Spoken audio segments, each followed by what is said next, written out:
اعوذ باللہ من الشیطان الرجیم بسم اللہ الرحمن الرحیم۔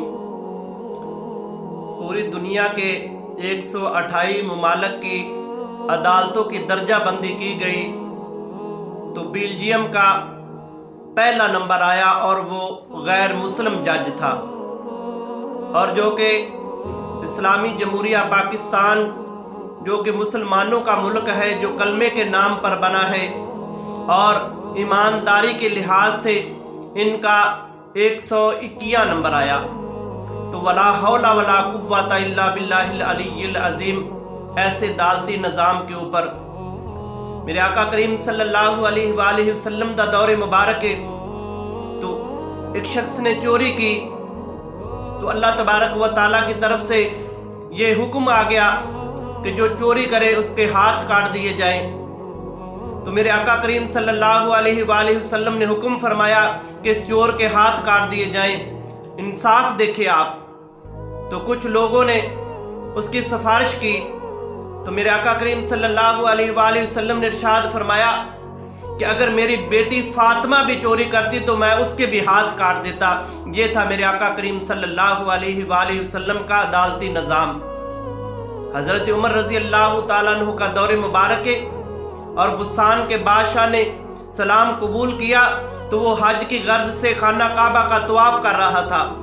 تو اس نے اتنا لمبا جبہ پہنا کہ اس کے جبے کے اوپر ایک غریب آدمی کا پاؤں آیا۔ تو اس نے کیا کیا کہ اس غریب آدمی کے منہ کے اوپر تھپڑ مار دیا۔ تو اس غریب آدمی نے حضرت عمر رضی اللہ تعالی عنہ کی بارگاہ میں شکایت لگائی۔ تو حضرت عمر نے اس غسان کے بادشاہ کو طلب کیا اور فرمایا کہ اس غریب آدمی کو تو نے تھپڑ کیوں مارا؟ وہ کہنے لگا کہ امیر المومنین میرے جبے کے اوپر اس کا پاؤں آ گیا تھا۔ تو آپ نے فرمایا آپ چھوٹا جبہ پہن لیتے۔ تو پھر حکم دیا کہ ابھی ان لوگوں کو جمع کیا جائے جن لوگوں کے سامنے اس غریب آدمی کے منہ پر تھپڑ مارا ہے۔ یہ غریب آدمی بھی آپ کے منہ پر تھپڑ مارے گا، یا پھر اسے آپ راضی کر لیں، آپ کے لیے بس یہ دو ہی راستے ہیں۔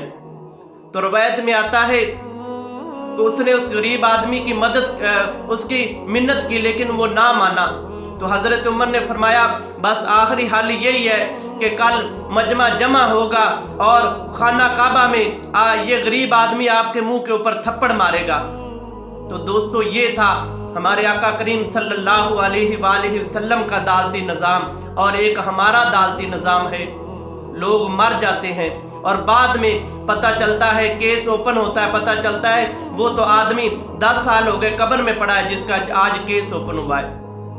تو اس سے بزرگ فرما رہے ہیں کہ ہمارے عدالتی نظام سے نکلنے کے لیے ہمیں حضرت نوح علیہ السلام جتنی عمر چاہیے، اور حضرت ایوب علیہ السلام جتنا صبر چاہیے، اور قارون کافر جنی دولت ہوئے تو پھر اسے اپنے عدالتی نظام دے نال نبڑ سکنے ہیں۔